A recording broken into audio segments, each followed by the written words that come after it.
Welcome back to the Hot Mess to Awesomeness podcast, a show all about inspiring smart, busy women to put their happiness at the top of their to-do list. Join your host and life coach, Dion Thompson, as she chats with amazing women who have figured out how to make their happiness a priority, and more importantly, what it's really like to go from hot mess to awesomeness. And now, on with the show.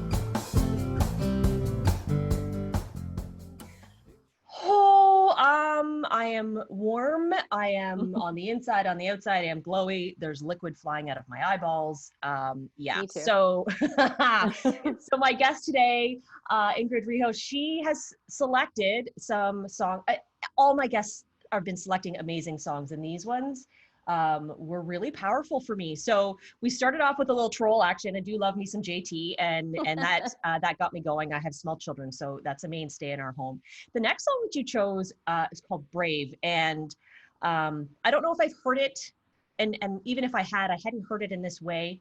And lyrically, it moved me huge. It was extremely powerful. I call it self songs. Like, there's so many songs out there, especially love songs, that if you were to just quickly turn it and say it's my higher self talking to my fearful self, or the part of me that's not sure, that's not ready, it changes the everything of the song. And I find it like extremely empowering. And this was one of those moments. And not to say that it was necessarily like a love song, but when I thought about singing it to myself and talking to how the walls that I have built and moving past that, and the words that are trapped under my skin and all of those things. Like, I couldn't stop writing. I was dancing my butt down at the bottom and writing at the same time. It was just really, really powerful. It's very talented. Yeah. And I really love that. And then of course, rounding it out with This Is Me. And I have yet to meet a woman who hasn't told me how much they love the soundtrack for The Greatest Showman. So if you're out there, maybe, well, that's too bad for you. I love every song on that soundtrack, and that one is such an anthem for women who are empowering others, who are first time empowered. It is such a powerful song. And by midway, I'm bawling my eyes out. And for those of us that feel music, it's like that extra added, like my skin was on fire, and like the whole, oh, I can't breathe. Oh, is this happening? Like, it's just such an emotional response that I love, that I crave, that I want more of. Like, it's so good. Yeah. Not often do I put myself in a position where I want to like heave, cry. But like, I'm like, ooh, I need that song. I need to make that happen. I need that emotional response. So thank you. Thank you for that. Welcome. Thank you. I love that. That was such a fun way to start. Right? Yes. I feel pumped. I mean, I got like the eyes mascara dripping down. It's dewy. It's like a glow. Skin. Yes, that is definitely the intention. Thank you, Ingrid, for joining me. I've been excited for this moment since the day that I met you online. So we both had the pleasure of being guest facilitators for the Big Brothers and Big Sisters Go Girls program, and loved every part of that. And when I got the chance to meet you and I started to hear a little bit about who you are and what you do, I'm like, what? How do I not know this woman? How is this? What? Where did we miss that road? I didn't take a turn somewhere. No, and I'm so grateful for the online space that makes it feel like we are literally like in each other's backyard. When, I mean, we are, you're not on the other side of the planet. But now in the days sometimes I feel like it. Right. Well, now in the days of COVID, it's not, I don't just jaunt out to Alliston. I don't just, whip over to anywhere. I don't do any of that. So yeah, I'm very excited to hear about your journey, and because like myself, you are a multi-passionate person, and I just love how you have taken the parts of yourself and woven them together. And that's what when I see your work, when I see you put anything out into the world, it's very clear of like you are present in that, and the services that you offer all just seem to flow from that. And I think that's absolutely phenomenal. Kind of love it. Thank you so much for that. Yeah. So I'm going to let the people know a little bit about you officially, so that it isn't just my, me loving up on you, although, that's cool too. So Ingrid is a registered nurse and psychotherapist, also known as Yogi Mama or the Feel Good Nurse, which is how I kind of was introduced to you. She's passionate about empowering others to live happy, healthy, fulfilling lives with over 20 years of experience in the education, development, and implementation of health and wellness programs. She loves helping others get unstuck, which I think is what maybe attracted me to you in the first place. And she helps people to move their bodies and their minds to happier places with psychotherapy, coaching, and yoga, which is now mostly online. So you work with mostly women, which of course is in my world, that's the same. And I love that you span, from pregnant mamas to seniors and kind of everything in between. And I know that how much you love working with children, which I think is such an important piece of the empowerment puzzle. And I think it's an integral component to be able to support people at all stages of life so that together we can rewrite the narrative for the next generation. So I'm super grateful to have you here with me today to talk a little bit about how you do that and how you bring the Feel Good Nurse to life. So welcome, Ingrid. Thank you so much for that beautiful introduction. And I'm so excited to be here. I was so excited when you invited me to come on here. I too am so grateful for the online space where we got to meet. And it's just amazing when you really truly have a connection with somebody, whether it's online or in person, it doesn't stop that. It's just, you just instantly connect and you find your people, and it's important to hold on to them. Absolutely. So. And, pre this situation, I offer a variety of face-to-face opportunities, women's circles and coaching and things like that. And initially, and I know I'm not the only one, there was talk about how could we put it online? Would people be ready? Could you get the same impact? What about the energetic connection? And I wouldn't say it's perfect and it doesn't translate 100%, but there is a lot that can still be gained from these opportunities to connect online.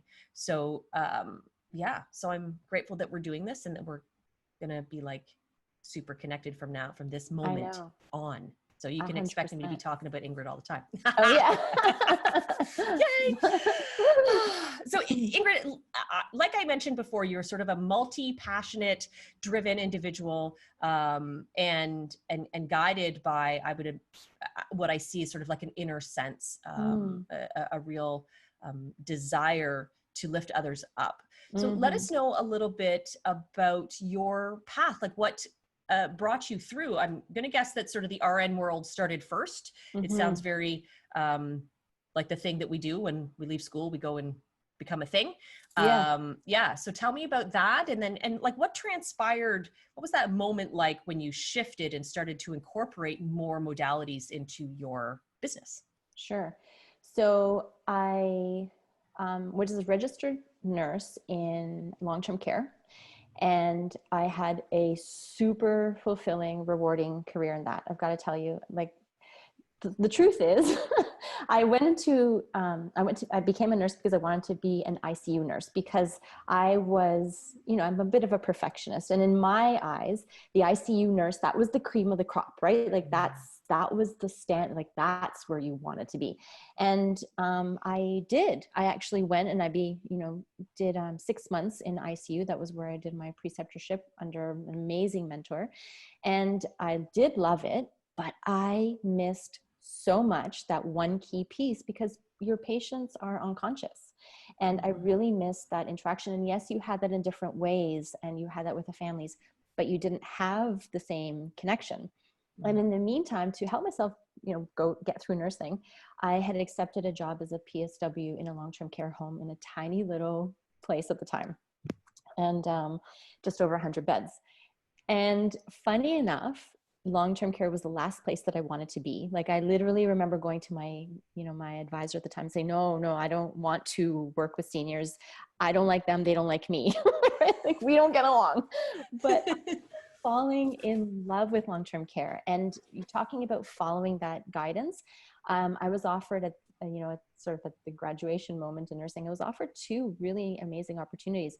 And one was to continue on as an ICU critical care nurse in a prestigious downtown Toronto hospital. And the other one was to continue on in my, where I had started my placement and I had gotten this PSW position, to continue there. And I remember sitting in a parking lot with my husband, bawling my eyes out, because they were both really good opportunities. And he said, well, what do you feel like you want to do? Like, what would make you happy, right? Because whatever position you get into, you will make it work. You will make that yours, right? What will make you happy? Because you have to be there for 12 hours a day, right? Yeah. So that was probably the best advice. I went with my heart and I chose long-term care. And an amazing story there. I was actually promoted to supervisor of care or nursing at the time in 6 months of becoming an RN there. Yeah. And my career just flourished there. And I'm super grateful for everything that I learned and I got to do there. The higher up I sort of went in that position, the more responsibilities that came with it. And I loved it because it was such a challenge. And somehow I attached that movement, that momentum, that paycheck to my worth, right? So the more that I was doing, the better the money, the more I was succeeding in life. And then to a point, that is one measure, but it's not the only measure. Right. And there was a point, you talk about a pivotal moment. This was one where I was promoted into another position. And now I was sort of working between 2 long-term care homes. So I was a professional practice lead. And so I was developing and implementing Ministry of Health regulated programs for both homes. So now I'm working between 2 homes. I have a team underneath me. You know, professionally, life is good. Yeah. One night, I remember it was very late. And I said to somebody, okay, I really need to get home and go and see my roommate, talking about my husband. I'm going to try not to cry. No. And she looked at me and she said, that's really sad. And it was literally like, what do you mean that's not sad? And on the drive home, I don't even remember the drive home. I literally was like, that is so sad. Actually, that is so sad. And that was one of those moments that I remember thinking, yeah, like professionally, I feel very rewarded, but what's going on in my personal life? You know, and then that started as sort of a chain of events. That was one moment. Another one was turning 40.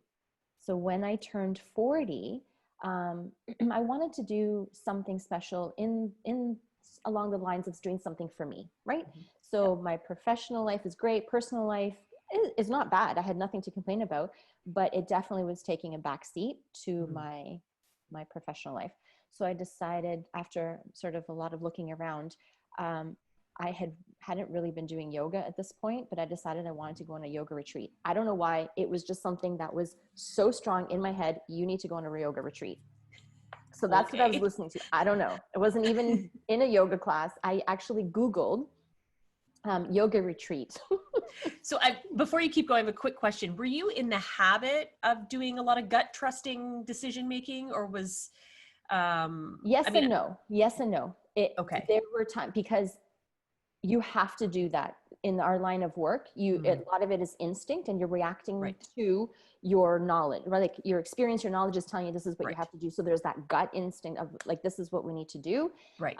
And then just, that I would say that intuition or that gut feeling was kind of always there with me. Did I always pay attention to it? No, absolutely not. Would you say it was more like foundationally driven? So you're trained to have all of this knowledge so that you can react on the fly, which that's what you want in a health professional. And I'm wondering if, you know, the idea to go on a yoga retreat, if you felt like that was of the same sort of ilk, like it had this, right. And because it's more like you're basing it on knowledge, but it's knowledge that you probably weren't even aware of, like knowing. Yeah. Okay. Yeah. So one is absolutely very sort of knowledge-based, a little bit of an intuition sort of as to, you start to read things and people and know that there's something more to this maybe, and I kind of need to respond in this way, but not paying attention to that bigger source of knowledge or that bigger source of awareness. That wasn't really prevalent in my life. I was very fact-oriented, very show me, you know, I have to see it to believe it, that kind of idea. And so this was very different. Yoga retreat, like even my husband, yoga retreat. I'm like, this is what I want to do. He's like, why? I'm like, I don't know. It just sounds like going away somewhere and being alone and like, you know, doing yoga, which I used to like in my 20s. You know, that seems like something fun to do. Anyway, the poor man Googled all sorts of things to try fun things to try to get me away from this, but no. And I remember the moment that he closed the laptop and he said, you really want to go on this yoga retreat by yourself, don't you? And I said, I need to go on this yoga retreat by myself. And that was the moment, that was the first time we ever had vacationed on separately as well. And off I went. So funny thing is the one that I had Googled was this place in Nicaragua, but it was being hosted by a small yoga studio who was literally about a 5-minute drive from my work. How alive is that, right? Like, tell me that that's not meant to be. So I went, and I have to say that there was so many things that happened on the retreat, but the most important one, Jan, was the fact that I had time to unthink. I had so much time to unthink everything that I was programmed on a daily basis to think, you know, and then time to almost start to rethink things. So there was that unthinking, like I didn't have to think about all this stuff, which left me with a whole lot of space and time to actually start to really pay attention to what was I holding when that wasn't a part of my life. And it wasn't so good. Right? Oh, awareness, man. Oh, it's so valuable. And sometimes that whole, like, I just want to, I want to unknow. I want to be ignorant. Like, ignorance is bliss. It truly is. And 100%. You can't, and my husband, he said it the other day. He's like, awareness sucks.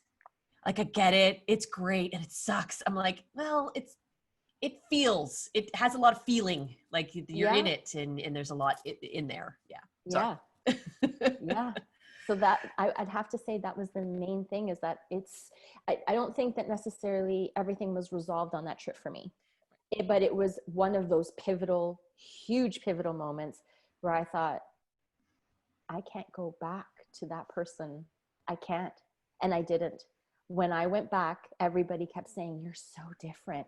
I was like, what do you mean? Like, you're so changed. You're so chill. I was like, who was I before? Like, I thought I was a likable, nice person. Like, you're so like different, weird. I don't know. And I thought, okay, why? Like, I wasn't cluing in, right? Because what happens is you get thrown back into routine, and that's that same hamster wheel, right? So you're responding, you're reacting, you're growing, you're putting out fires, and you don't have that week-long time by yourself on the beach, on the platform, yoga platform, licking the water to process, right? No, right. You're right in the middle of a whole bunch of other stuff, right? Right. But what I started to do was small changes. Was I started to listen to my own needs. I started to, pay attention to stuff that I needed. I started to continue with my yoga practice and so forth. But I guess the universe thought I wasn't doing it fast enough, because then I got really sick. Oh. Yeah. So I remember I got sick early of the 2016 it was, and I was having a lot of problems in my upper respiratory, and I kept going to doctors, and they kept saying, oh, it's post-nasal drip, you're fine. I was like, I'm pretty sure there's something heavier going on here. I don't know. But we had so much going on at work that I couldn't afford to get sick, but like, no, there's no fault there. I'm not laying blame, but like, when you're busy and work is busy and they need you, they're happy to hear that you're okay to keep going as well. Right. So circumstances just kept it that I really needed to keep pushing, until one day I remember sitting in a meeting with my senior management, and I couldn't breathe. I started, and I was like, I really need to go. And I remember going, and basically that was, I needed to go, and I had to really take time to heal, because now physically I had let it go too far. But also that mentality was, I think then that I started to realize that, I can't go back to that. I'm not going back to that. And that started a series of events where basically ended up that I didn't go back.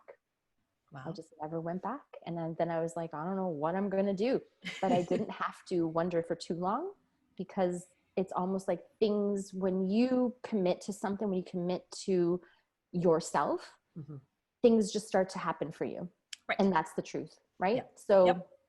if you don't listen to that, it's almost like things become harder. You become more stuck. You become more overwhelmed. Yeah.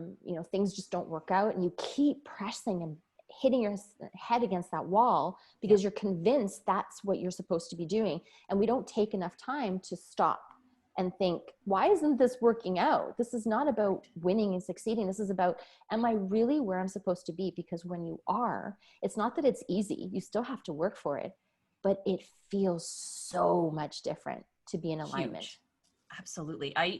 Before I felt really like I'd arrived, I guess.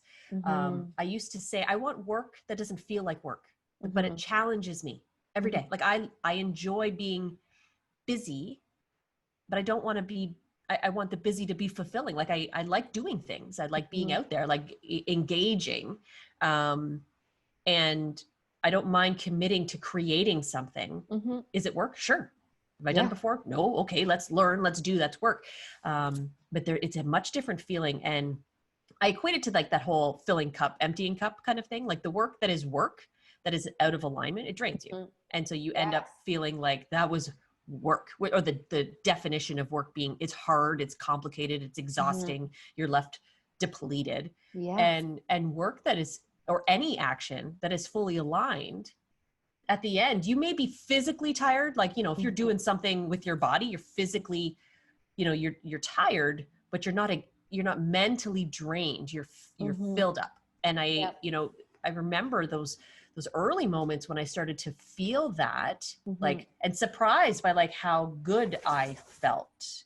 Like I used to tell people, you almost feel bad. And it felt right. And it felt like a little weird. Like I didn't want to tell people, like, I know. Too good to be true. Too good to be true. And so, and it sounds weird. Like when I had a toddler and an infant, and I started getting up at 4:30 in the morning to journal, to have time for me for the first time ever. And I stopped needing a nap. And people were like, how does that make sense? I'm like, because the hour and a half I gave myself gave me more, like exponentially provided me with energy. And not to say that I was like bright-eyed and bushy-tailed every minute of the day, but I didn't feel that sort of mental exhaustion that I had gotten in the habit of feeling as a young mom, or new mom. I wasn't a young mom. Those are two different things. So I'm interested about sort of those moments for you when you started to take action that was which was more aligned, and as you started to step into that, what was that like? Like, what did now that your awareness is kind of tuned in, walk us through that experience and what it was like to go there. My vision was that, okay, well, I'm an expert in working with seniors and helping and building programs and helping them to stay mobile and helping them to live, long, healthy lives. So I thought, I'll do that in the community, right? I'll help seniors to live healthy lives and to stay at home longer, be independent, be healthy mentally, physically. And so that's where my vision started. But I kept hitting roadblock after roadblock. I thought, well, like, obviously I meant to do this, like for sure I meant to do this. And it's so interesting because my path I was seeing was going this way. I kept kind of being veered this way.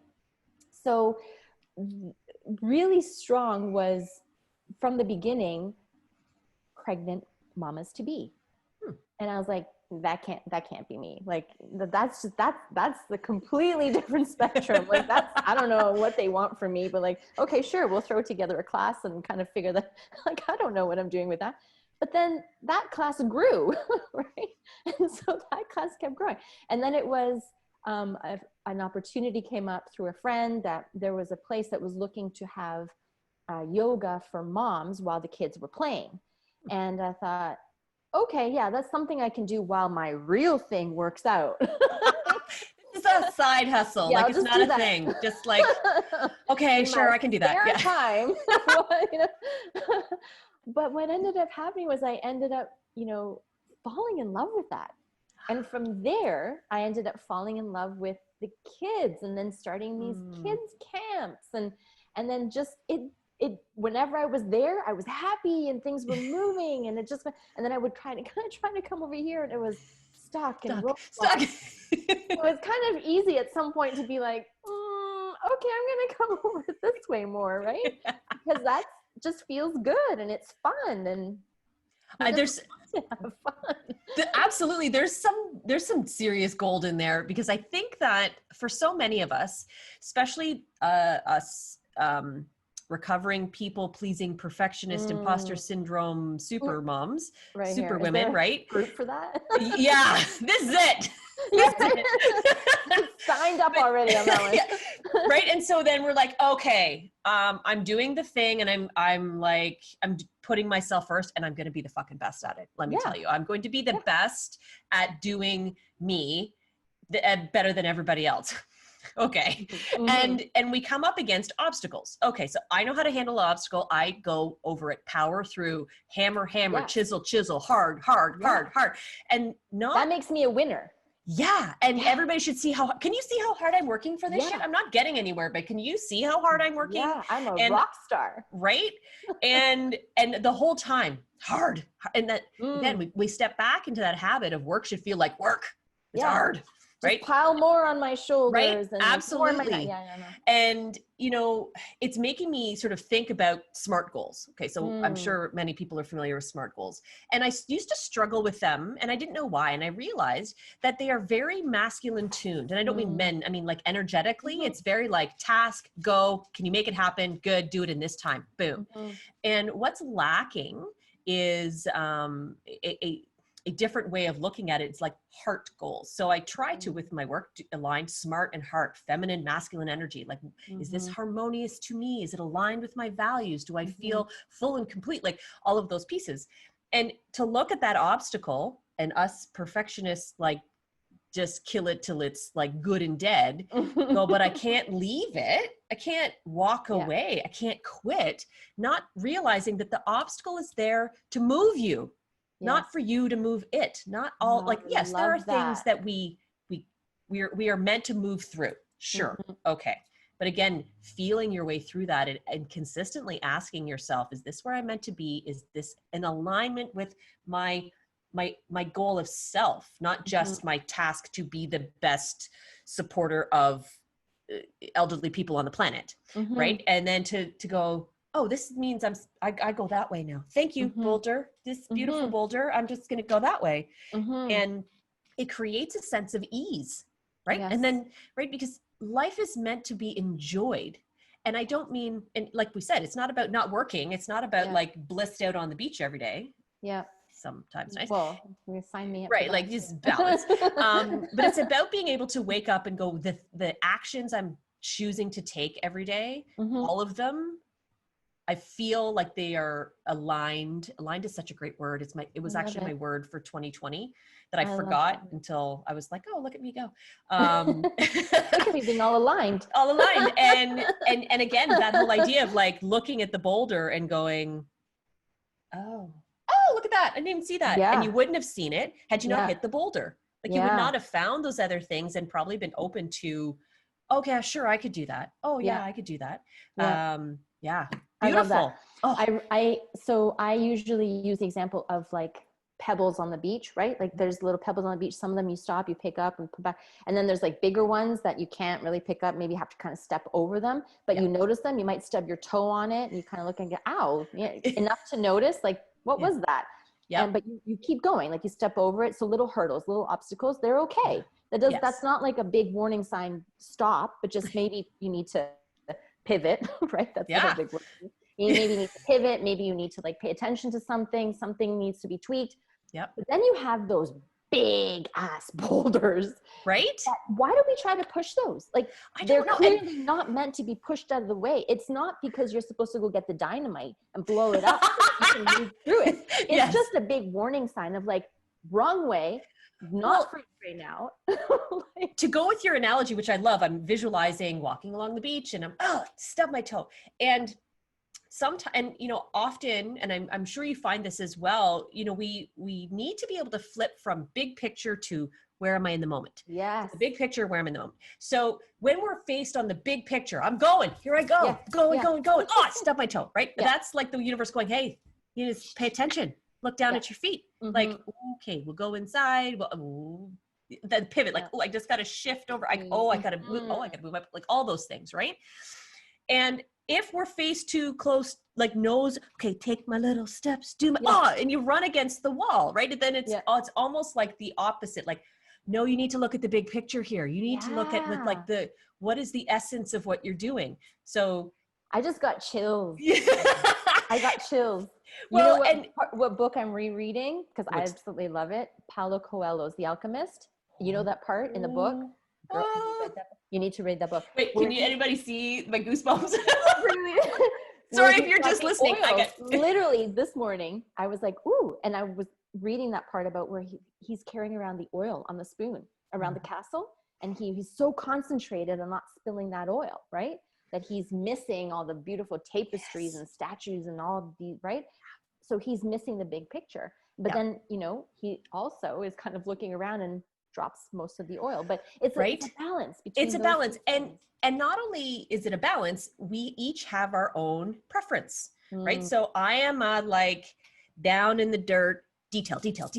Like I can, which is why I can plan events, even though that requires big picture. It really is about, okay, like, I'm going to do a big event. Oh, now I get to do 22,000 things. Ooh, how exciting. Right. And so I got some great advice early in my sort of venture out into business land, which was you need to hire a CEO for your solopreneur company, like, which is you. Right. So I needed to hire myself as the big picture thinker. And so that person comes in once a week or once a month and goes, where you at there, honey? That's so like pick your head up and look around, right? And yet if you were a big picture person and you're walking around, right, you need to hire the doers, which is again still you if you're a solopreneur, but you need to be able to go, okay, I'm focusing. It's not that we can't do all the things, it's that we have a preference. And when knowing what our preference is also crucial because we tend to do those, we jump into that during like a knee-jerk response. So if we're faced with crisis, COVID, like anything, our knee-jerk response is to go with what's comfortable, our survival mode, right? Sure. So my survival mode is like do things, like do, and such that like right now I'm experiencing a lot of overwhelm because the big picture is demanding that I pay attention. So like my kids are going back to school and I haven't given myself time to process that yet. That's a big thing. And so you're listening to this, we're recording in August. So I'm kind of in this space, and by the time that we air this, who knows where my kids will be. We might have pulled out a couple more hairs on the side. It's very possible, but that knowing that about myself to be able to like, okay. And so I've scheduled in sessions with practitioners, with healers, with like a yoga retreat. Like, I'm like, I know I'm super busy right now. And if I don't do this planning now, when I'm in the thick of it and I need to take that big step back, I won't. I just won't. I'll be like, no, I got more stuff to do. Well, plus you're reacting to the schedules and the to-dos. So there's no time to even plan something like that. No. And so that kind of, it's awesome and not surprising the way that the universe works, that's kind of what we're talking about today. Cause that's literally what is my world is sort of doing the, get into the get down and dirty and do the stuff, or like take a step back and take a breather and reassess and oh, there's a big freaking boulder in the way.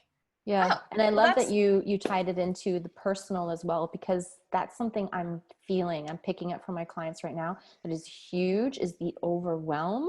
So those blocks that we're talking about, those analogies, they're professional, yes, but they shouldn't be so separate. Professional and personal life, right? Similar concepts. We can attach those to, our relationships or how we're feeling in our personal day to day. And, what am I bumping against so hard constantly? And why am I fighting it? Maybe sometimes we need to kind of take a step back, right? Yeah. And especially I think right now, a lot of that overwhelm is coming, from parents with, dealing with the, kids at home. And I have had so many moms say to me, and dads too, but I work most working most with women, Mhm. is I'm so overwhelmed. Like I don't know if I'm coming or going. I don't know who I am anymore. And just that sense, they're grieving that sense of self-loss. And so I'm like, that's you telling yourself that you don't want to lose that. So what are Yeah. you going to do about it? Right. Absolutely. And it doesn't need to be massive, but stop fighting it. And all that time that you're spending thinking about how unhappy you are, do something to make yourself happy. Right. Even if it's just a little something each day. Yeah. And they come back and they're like, it's incredible. Like, it's so small. It seems almost too simple, but it's so powerful when we take that time and we set up boundaries to protect our own identity. It's huge. Well, I don't know about you, but I tend to attract women who it needs to be hard. Everything needs to be hard. Like, if it's not hard, it's not worth it. It's not good. And it's not worth doing unless it's hard. Ugh, Yeah. bullshit. Yeah. So, if it's hard, it means that's where we're supposed to keep going. Cause But that's so self-serving, don't you find? I can, even from my own experience, like, yeah. I was making things hard because I felt like, well, the harder it is, the more I have to overcome, which makes me even more of a rock star. Absolutely. Right? Because my worth and value is all outside of me. Isn't hard. So if it's not hard, then it's not worth telling other people about, which means then how am I going to find out if I'm good enough? It's not going to impress anybody if it's easy. No. Right? They'd be like, anyone can do that. Right. And so for all of us out there, and every single woman has this in some capacity, there's something that comes easy. Mm-hmm. It's different for everybody, but that thing that comes easy is often the thing that we are meant to be fully aligned with, yet we steer clear of it because we wouldn't possibly talk about it. If it's easy for me, that means it's easy for everybody. So then why would I bother? Yeah. Like, why would I step into that? Nobody cares because everybody, it's that whole analogy. Like, doesn't everybody think this way? Yeah. Oh, weird. Yeah. No. And or even our social is like that. You ever notice that? You get a group of women together and what do? They just bitch. Right? I call it clucking hens. And I love hens. and it's interesting. So Martin Siegelman, who is the founder of positive psychology, and he talks about something called social capital.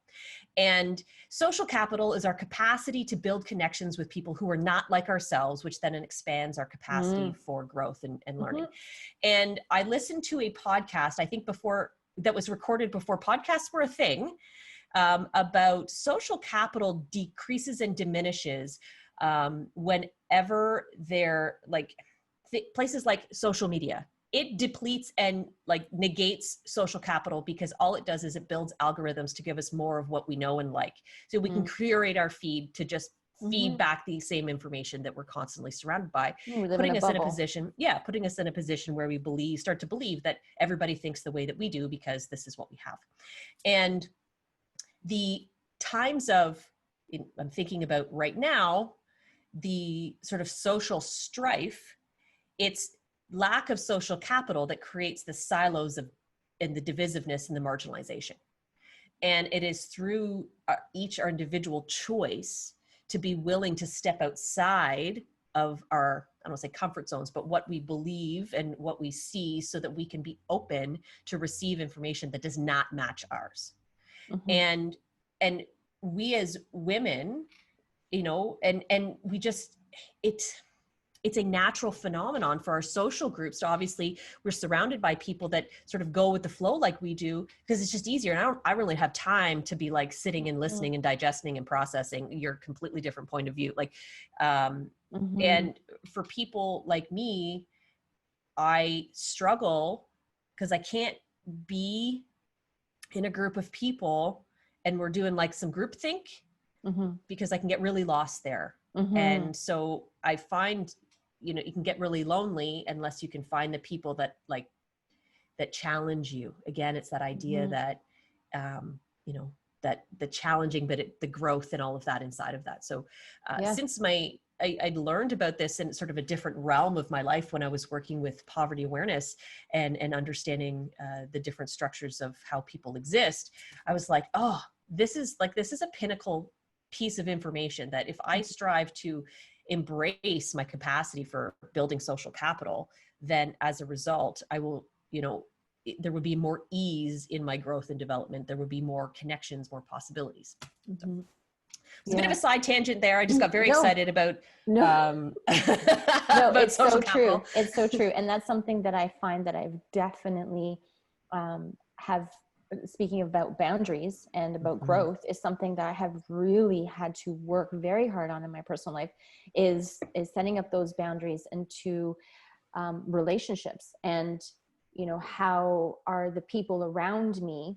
And it's not to be selfish, but in a way, yes. And sometimes we have to be selfish, because when we're in that period of growth, and our soul, in a sense, is trying to grow, we can't be chained down to old ways, old patterns. It doesn't make them wrong forever, but it might make it that it's wrong for right now.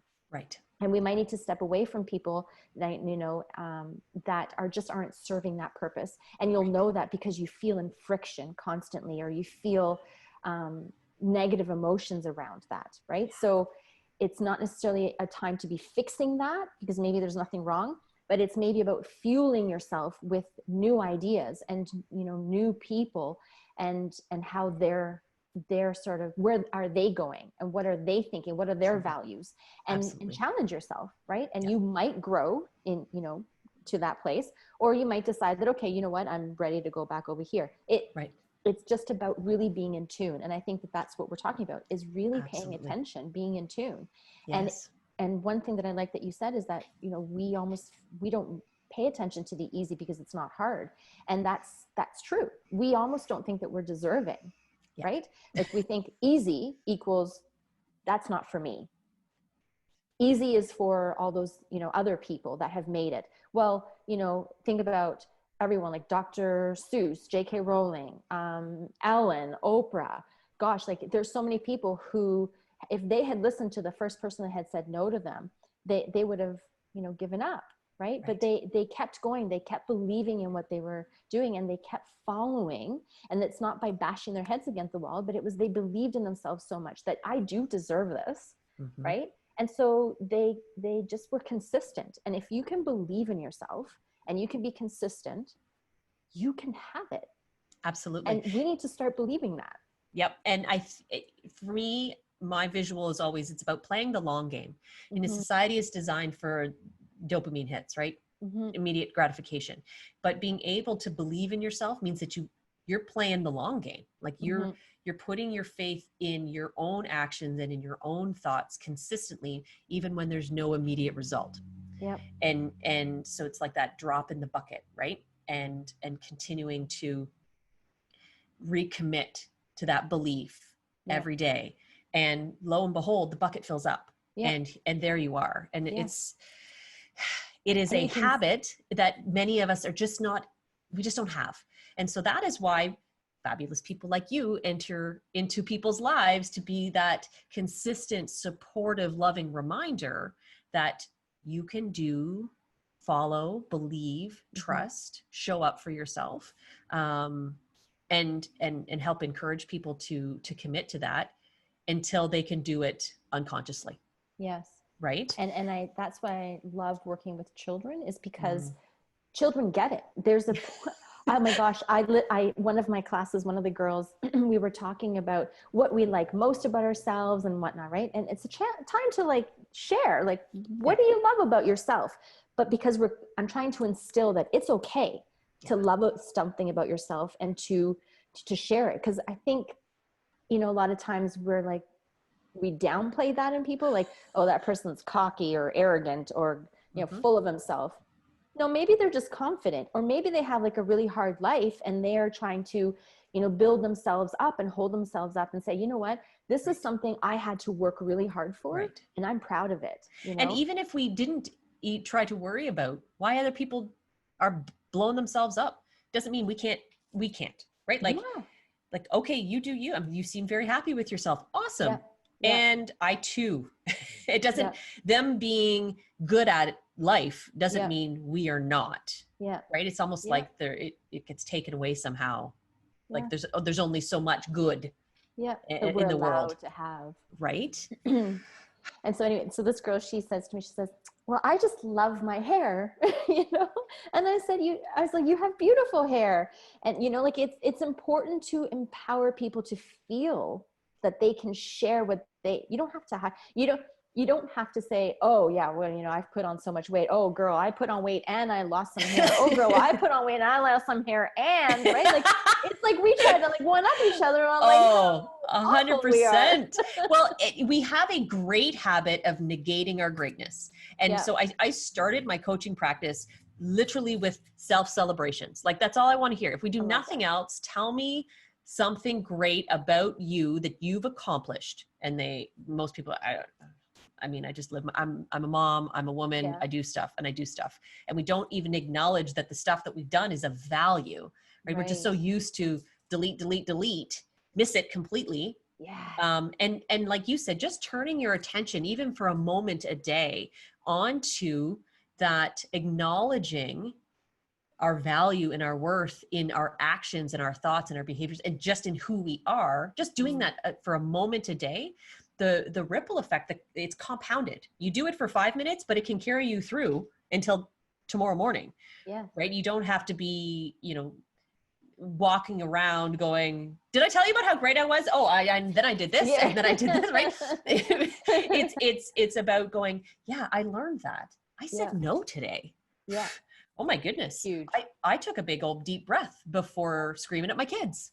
That's a serious win, right? Yeah. So that for me is like, it's simple and it's just not a habit yet, right?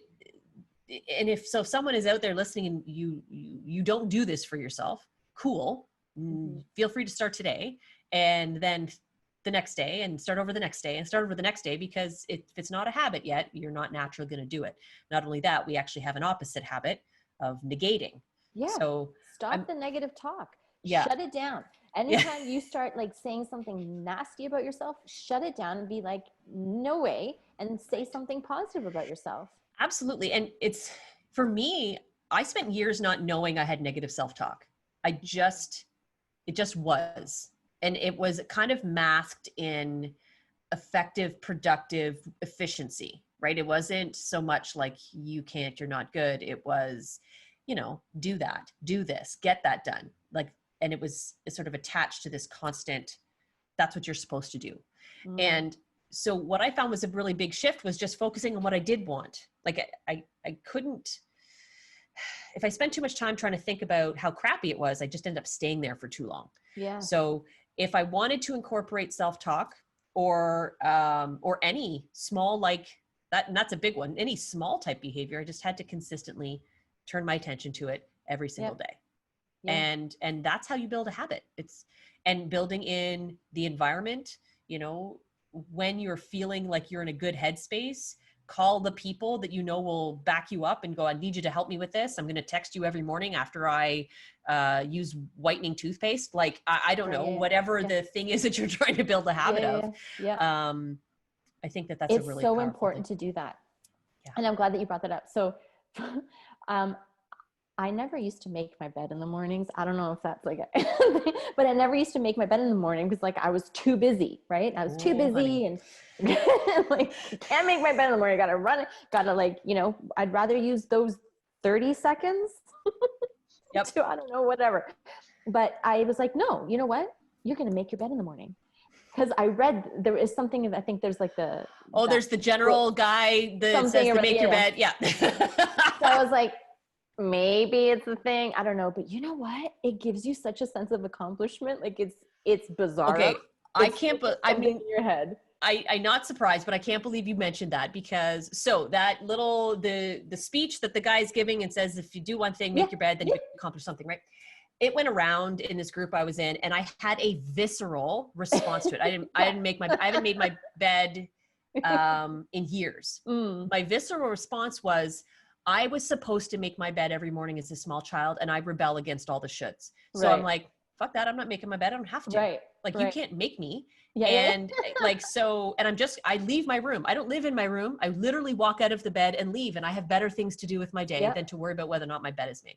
Yeah.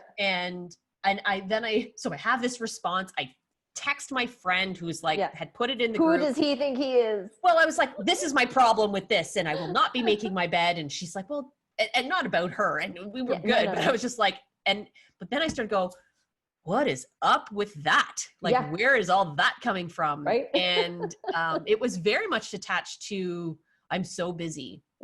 And I not only did I not make my bed, I used to also not fold my clothes.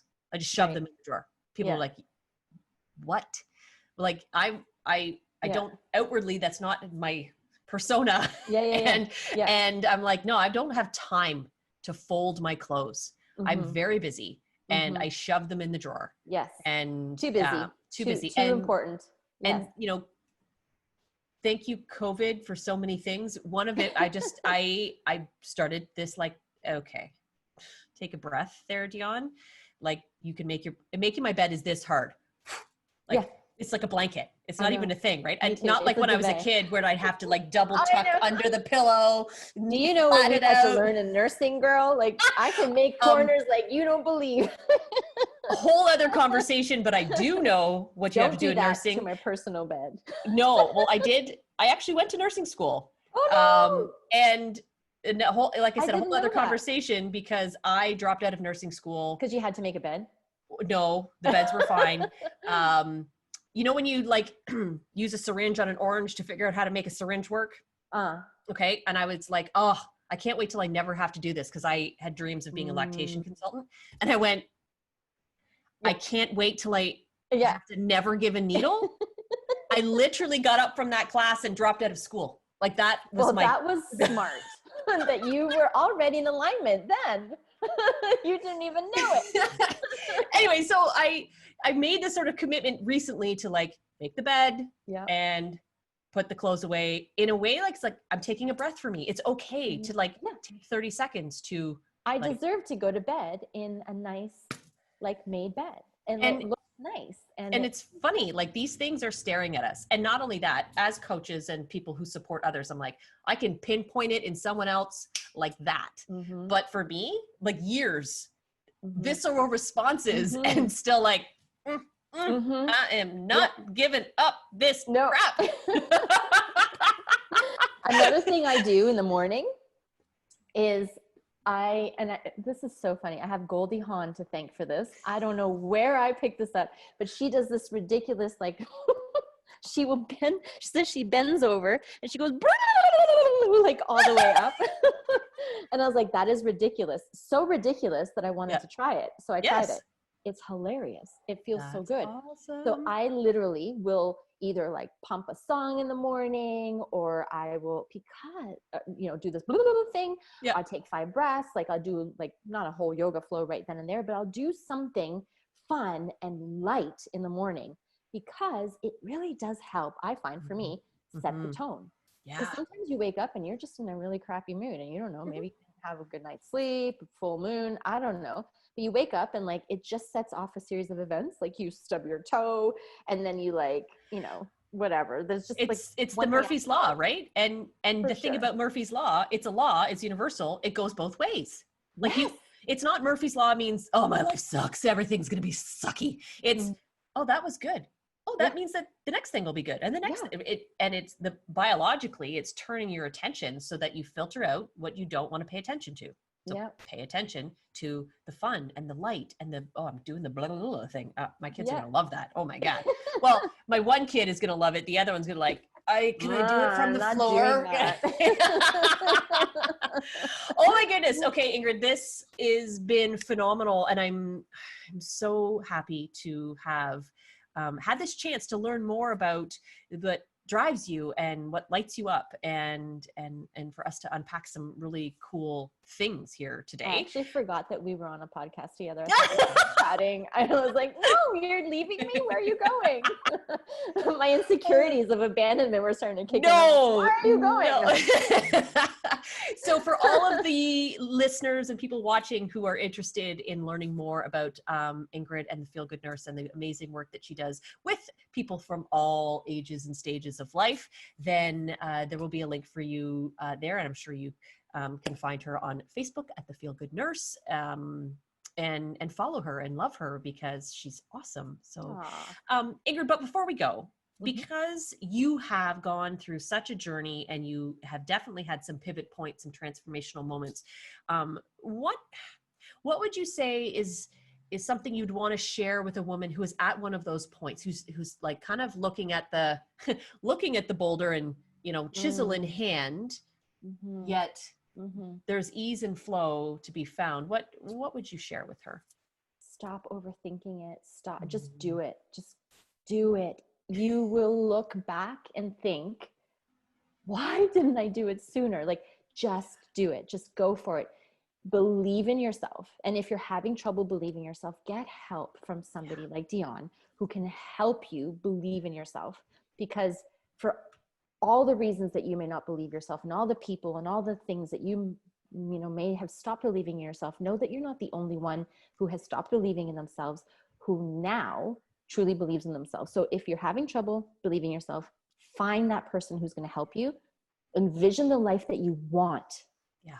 And if you're thinking, well, the life I want isn't the life I can have, then you're either dreaming out of alignment, like it's either way, like really big out there, and that's not really what you want. So do some deep soul searching, like, what do I really want for myself? What's the life I really want? And then do it. Like, just even if it's one little thing a day. Yeah.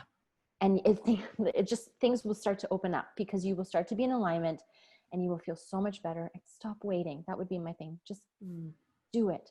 Awesome. Oh, fabulous. Thank you so much. Thank you everybody for listening. And we will see you again next week. Bye. Thanks for tuning in. Hope you enjoyed the show. Join Dion again next week to learn more about what you can do to go from hot mess to awesomeness.